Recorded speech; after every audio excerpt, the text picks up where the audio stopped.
प्यारे बच्चों, स्वागत है एक बार फिर आप सभी का। हम लोग पढ़ रहे हैं बीएससी सेकेंड ईयर की ऑप्टिक्स बाय मैट्रिक्स मेथड। आज इस यूनिट का हम 6th लेक्चर जिसमें हम डिस्कस करने वाले हैं नोडल प्लेन्स के बारे में। सबसे पहले हम नोडल प्लेन्स को डिस्कस करेंगे, उसका कुछ एक्सप्रेशंस निकालेंगे और फिर देखेंगे कि किन कंडीशंस में नोडल प्लेन्स और यूनिट प्लेन, जो कि हमने इससे जस्ट पहले वाले लेक्चर में आपको समझाए थे, उनमें ये क्या संबंध है, क्या रिलेशन है। चलिए शुरू करते हैं। आप अपनी पेन, कॉपी, रजिस्टर लेकर के शुरुआत कर दीजिए। आज का हमारा टॉपिक है नोडल प्लेन्स। इसके लिए चलिए पहले हम एक ऑप्टिकल सिस्टम कंसीडर कर लेते हैं। Like this is an optical system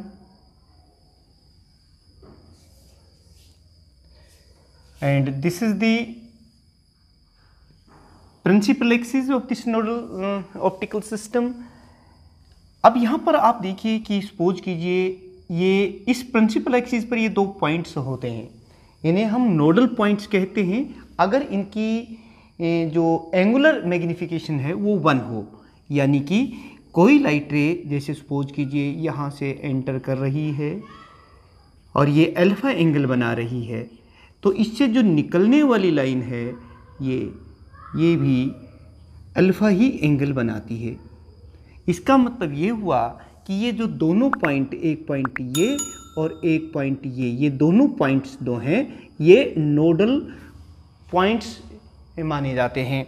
यानी कि नोडल पॉइंट्स प्रिंसिपल एक्सिस पर ही वो दो पॉइंट्स होते हैं जिनका एंगुलर मैग्निफिकेशन 1 होता है। अब इन पॉइंट से दो प्लेन जो कि इन पॉइंट से पास हो रहे हों और प्रिंसिपल एक्सिस के परपेंडिकुलर होते हैं, इन प्लेन्स को हम कहते हैं nodal planes. Nodal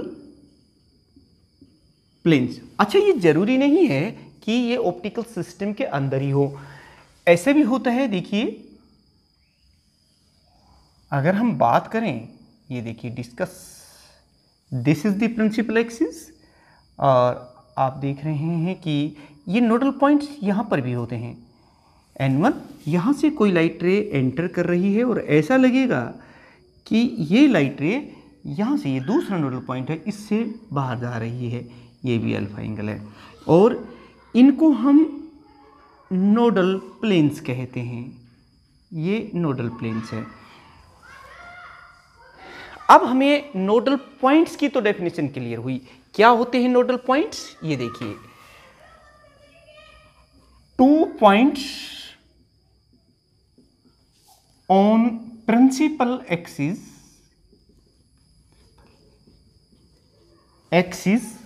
of an optical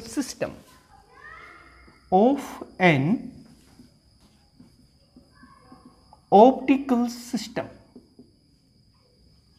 having unit positive angular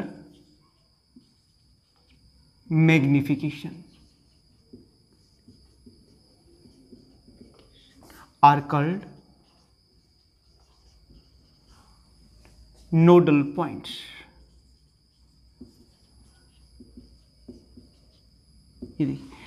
These 2 points N1 and N2 are the nodal points।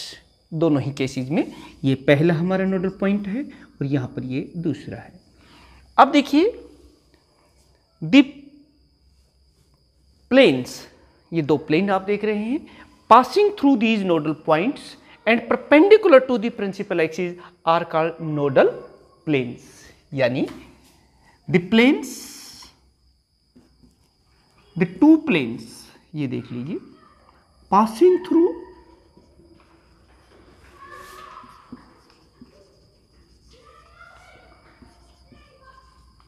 nodal points and perpendicular to the principal axis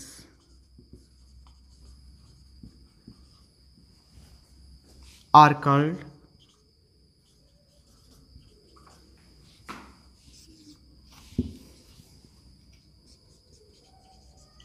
nodal planes. प्यारे बच्चों, आपको पता चल गया है नोडल पॉइंट्स क्या होते हैं और नोडल प्लेन्स क्या होते हैं, वो हमने देख लिया। अच्छा, एक और बात, एक पॉइंट दोनों जगह से आप नोट कर रहे हैं। हमें ऐसा लग रहा है कि कोई लाइट रे एक नोडल पॉइंट से, या यूँ कहिए कि जो फर्स्ट नोडल पॉइंट है उसके तरफ आ रही है, ऐसा लगेगा कि वो दूसरे नोडल पॉइंट से वो बाहर जा रही है। मतलब दोनों एक ही हैं, क्योंकि दोनों का जो एंगुलर मैग्निफिकेशन है वो वन ही। यानी कि मैं यही यहाँ बात कहना चाह रहा हूँ, the light ray, the ray of light, the ray of light towards या propagating towards first nodal point appear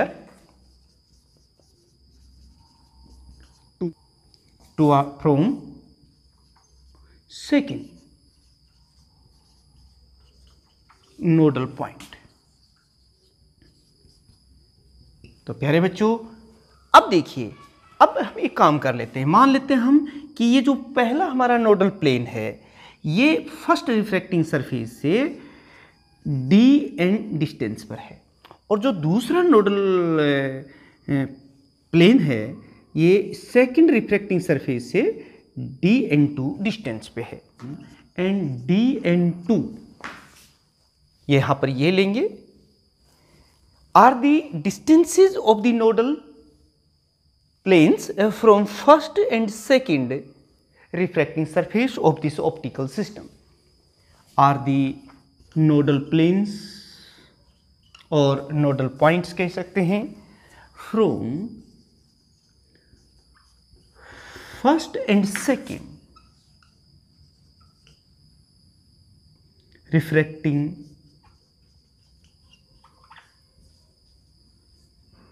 surface respectively. The coordinates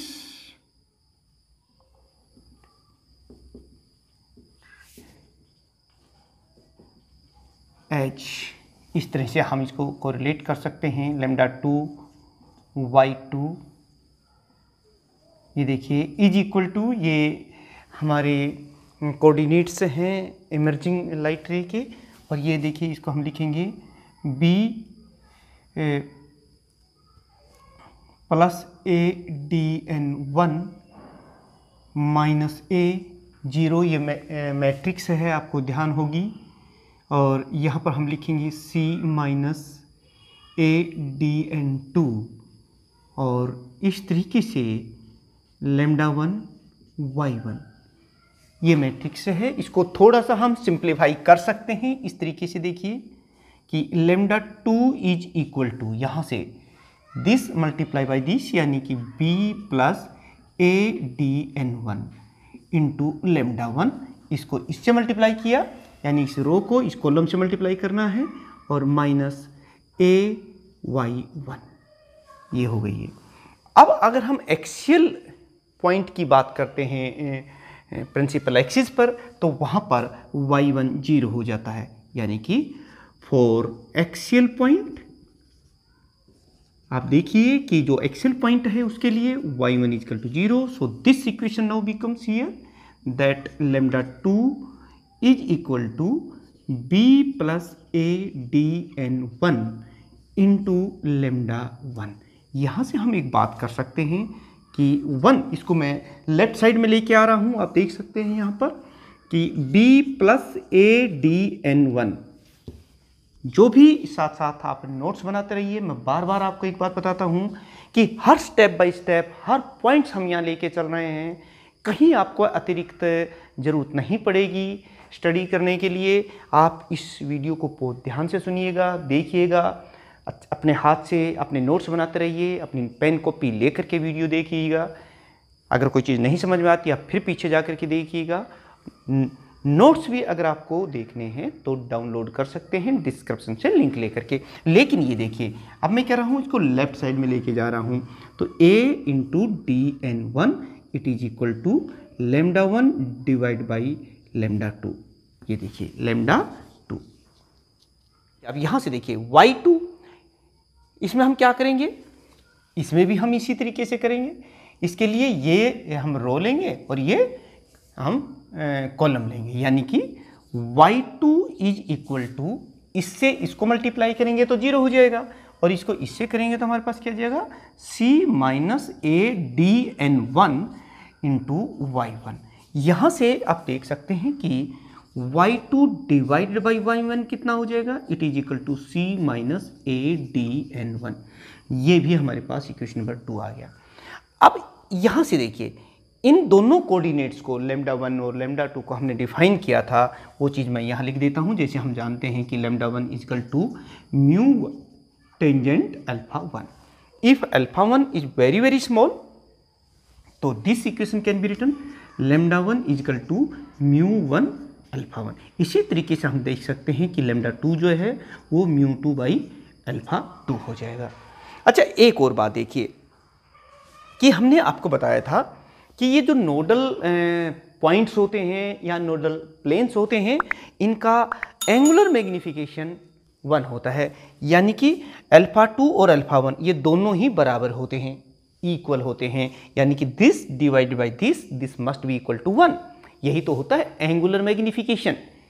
अब यहां अगर ये देखिए बाय डेफिनेशन, आप यहां ये कह सकते हैं डेफिनेशन ऑफ नोडल पॉइंट्स कह दीजिए या नोडल प्लेन्स कह दीजिए, alpha 1 is equal to alpha 2, ये दोनों बराबर होते हैं। पहली बात तो ये है। दूसरी एक पॉइंट और देखिए बेटे, अल्फा 1 अल्फा 2 तो बराबर हो गया है, लेकिन अगर हम इधर भी वही सेम मीडियम ले लें और इधर भी सेम मीडियम है, तो इस मीडियम का भी रिफ्रैक्टिव इंडेक्स और इस मीडियम का भी रिफ्रैक्टिव इंडेक्स दोनों सेम हो जाएंगे। यानी कि अगर दोनों तरफ हम सेम मीडियम लें, ये देखिए for same medium on both sides, ये देखिए जब दोनों तरफ हम सेम मीडियम लेंगे तो फिर μ1 मस्ट बी इक्वल टू μ2, तो वो भी बराबर हो जाएंगे। यानी कि ये भी दोनों बराबर हो गए, ये भी दोनों। इसका सीधा मतलब हुआ कि lambda 1 is equal to lambda 2।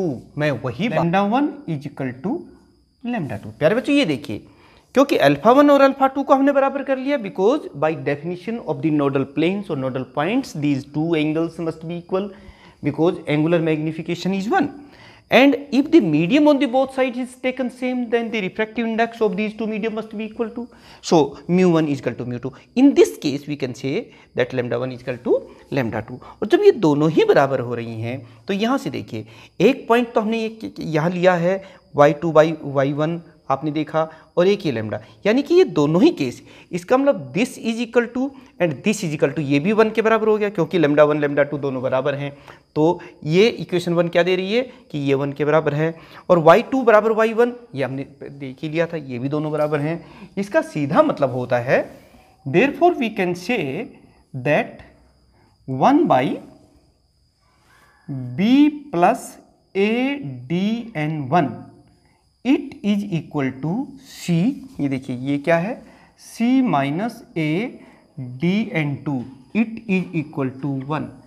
प्यारे बच्चों याद कीजिए, पिछले लेक्चर में हमने आपको बताया था, जब हम यहाँ पर यूनिट प्लेन्स की बात कर रहे थे, प्रिंसिपल प्लेन्स की बात कर रहे थे, तो वहाँ पर भी तो यही कंडीशन आई थी, यानी कि this is the condition of unit planes और प्रिंसिपल प्लेन्स, और यही कंडीशन हमने नोडल प्लेन्स या नोडल पॉइंट्स की भी निकाल ली है। यानी कि अब बात यहाँ क्लियर हो जाती है कि अगर दोनों तरफ सेम मीडियम हो, दोनों तरफ ऑप्टिकल सिस्टम के दोनों तरफ सेम मीडियम हो, उस अवस्था में नोडल पॉइंट्स और जो प्रिंसिपल पॉइंट्स थे वो एक दूसरे के साथ कोइंसाइड कर जाते हैं। यानी कि when there is same medium on both sides of optical system, system, ये जैसा कि आप देख ही रहे हैं, देन यूनिट प्लेन्स या यूनिट पॉइंट्स भी कह सकते हैं, एंड नोडल पॉइंट्स coincide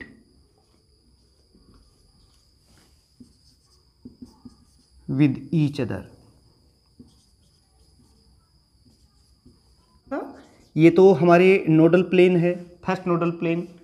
और फर्स्ट यूनिट प्लेन को हमने किससे लिखा था, μ1 से, और ये किसके बराबर आया था, 1 - b/a।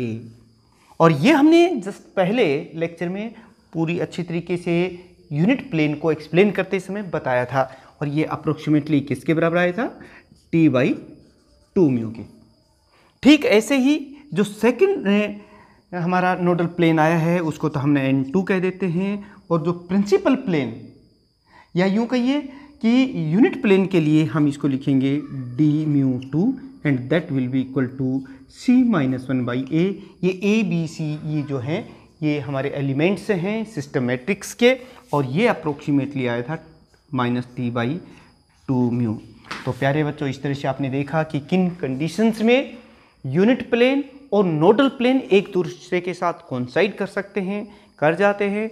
वो चीज़ भी आपको ड्राइव करनी होगी, यानी कि आपके एग्जाम्स में ये क्वेश्चन पूछा जा सकता है कि define unit planes and nodal planes, या प्रिंसिपल प्लेन भी कहते हैं हम यूनिट प्लेन्स को, या फिर यहाँ ये भी बात पूछी जा सकती है कि define the unit points and nodal points, and show that under what conditions these 2 points, that is the unit points and nodal points, या आप कह सकते हैं unit plane and nodal planes coincide with each other, find the expression for that।